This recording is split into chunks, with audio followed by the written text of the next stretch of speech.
חז"ל משווים את יעקב אבינו לבן של הקדוש ברוך הוא, את הקדוש ברוך הוא למלך, ואת מלאכי השרת לזבובים ליד יעקב אבינו.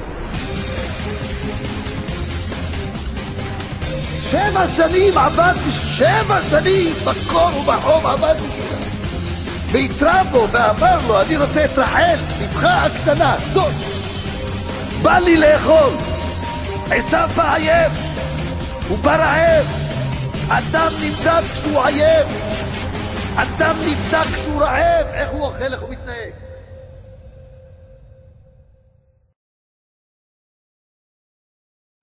קוראים בתורה,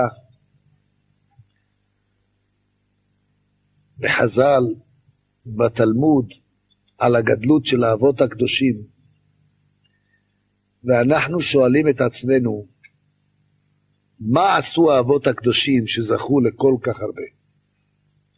זה לא רק שהקדוש ברוך הוא נגלה אליהם, שהקדוש ברוך הוא נגלה לבן אדם ומדבר איתו,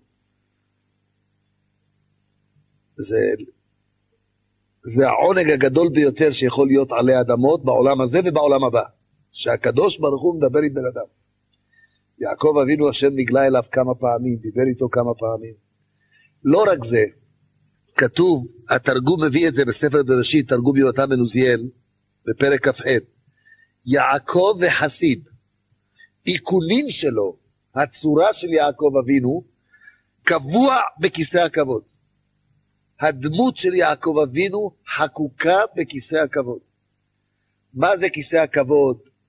אין לנו מושג. זה מעשה במרכבה של הקדוש ברוך הוא. מכאן עד הרקיע הראשון יש 500 שנה מהלך. מהרקיע הראשון עד השני עוד 500 שנה. עד הרקיע השביעי, כל בין רקיע לרקיע יש 500 שנה מהלך. דרך. שנות אור. ומהרקיע השביעי עד כיסא הכבוד, עוד כמו כל זה, מרחקים עצומים אדירים. והנה הדמות של יעקב אבינו עוד בימי חייו חקוקה בכיסא הכבוד לנצח. זה הפך להיות חלק מכיסא הכבוד. אין לנו מושג מה זה, רק זה דברים נוראים נפלאים. על הפסוק ומלאכי אלוקים עולים ויורדים בו, רש"י אומר, חז"ל אומרים, שהמלאכים בכיסא הכבוד בשמיים למעלה אצל הקדוש ברוך הוא ראו את הצורה של יעקב אבינו והיו מתרגשים והיו מתפעלים. המלאכים שראו את יעקב למטה בארץ אמרו למלאכים למעלה, מה אתם מתפעלים מהדמות שלו? מה אתם מתפעלים מהצורה שלו? בואו נראה לכם אותו בעצמו. הם ירדו והראו למלאכים מהשמיים למעלה את יעקב אבינו. הנה יעקב אבינו, לא הדמות שלו, הוא בעצמו. מיד השם נגלה אליו. כשהמלאכים הסתובבו מסביב ליעקב, והנה השם ניצב עליו. אומר המדרש, אומרים חז"ל, משל למלך שהיה לו בן יחיד, והיו זבובים סובבים את מיטתו, את העריסה שלו, זבובים מסתובבים. הופיע המלך, ברחו להם הזבובים.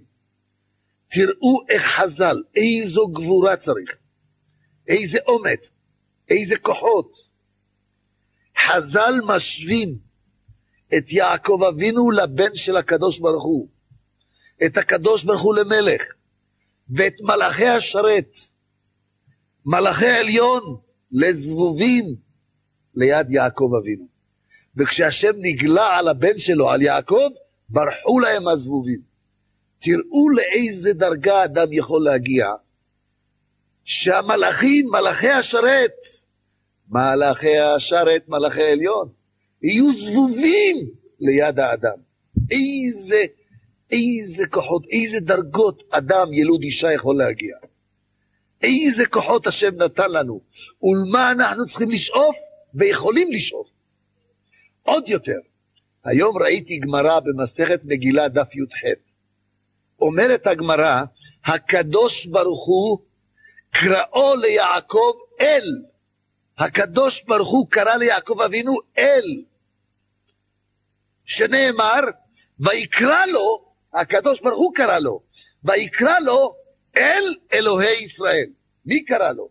השם קרא ליעקב אבינו אל.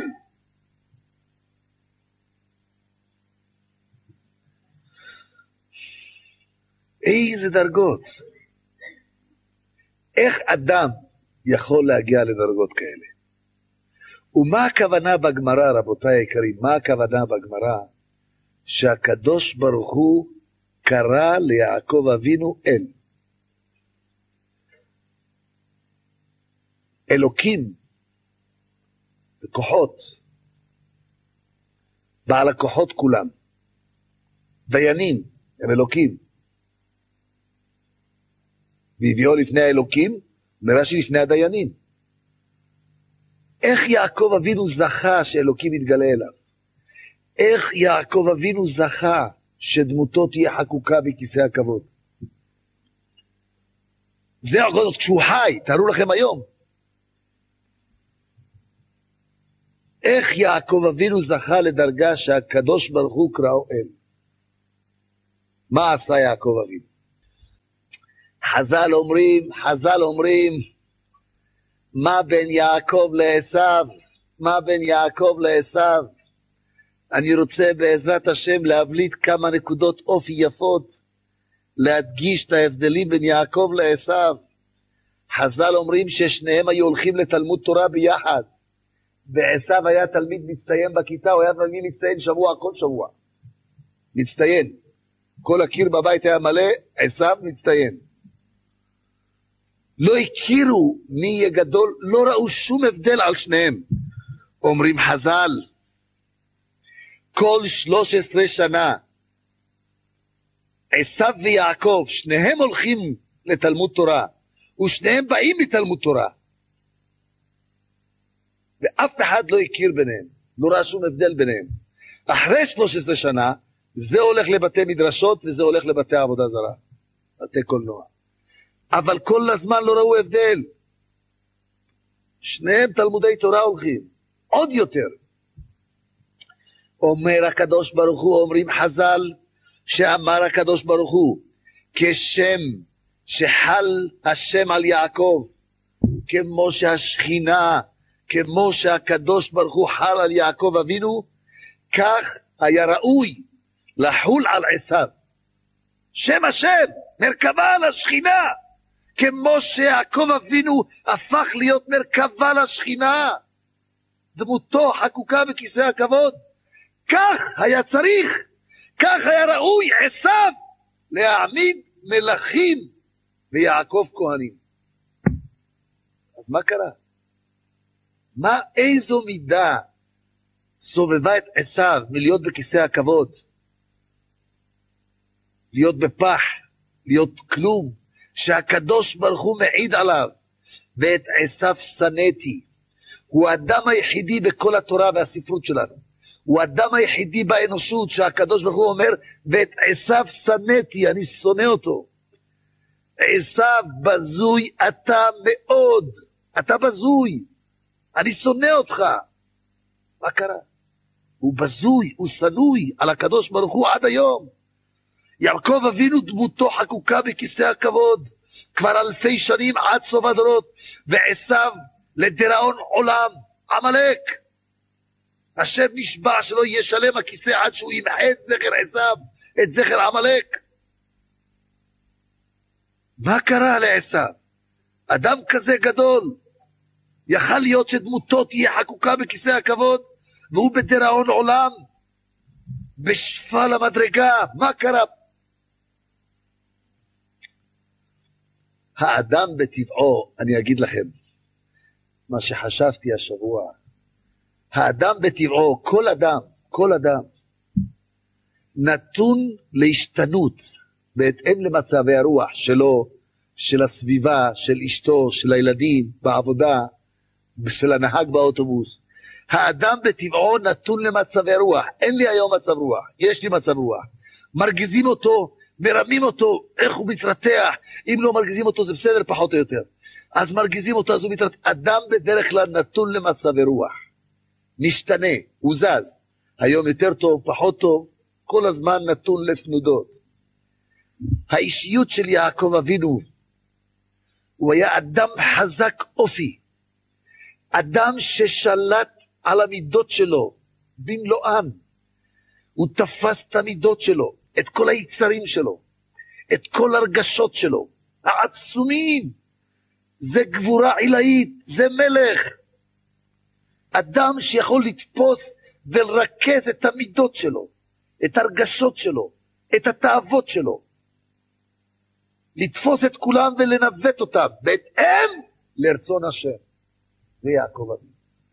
הוא לא כועס רק כשהשם אומר לו לכעוס, הוא לא אוהב רק כשהשם אומר לו לאהוב, הוא לא נלחם, הוא לא רב רק אם זה על פי דעת תורה, הוא לא משלים רק על פי דעת תורה, למרות שיש לו יצרים. זה כיסא הכבוד, זה מרכבה לשכינה, זה אדם גדול. לא נתון, החיים שלנו מלאים ניסיונות קשים, מהבוקר עד הערב ניסיונות קשים. כשאנשים מנסים לשקר אותנו, זה מרגיז, לרמות אותנו. פה יש נזק, פה מישהו ביזה אותנו, אז זה משבש אותנו, זה מרגיז אותנו. זה כואב, פה כואב, הכל כואב, אנחנו מתרכזים. צריכים ווליום, צריכים כדורים, כדורי הרגעה. אני בורחת לחופש, אני צריכה חופש. מה בחופש יותר גרוע? למה זה החופש יהיה יותר גרוע? למה היא הולכת עם אותם יצרים, אותם תאוות, אותו אופי, אותו תכונה. מה זה יעזור בחופש? אז במקום להתרגז פה, תתרגז שם.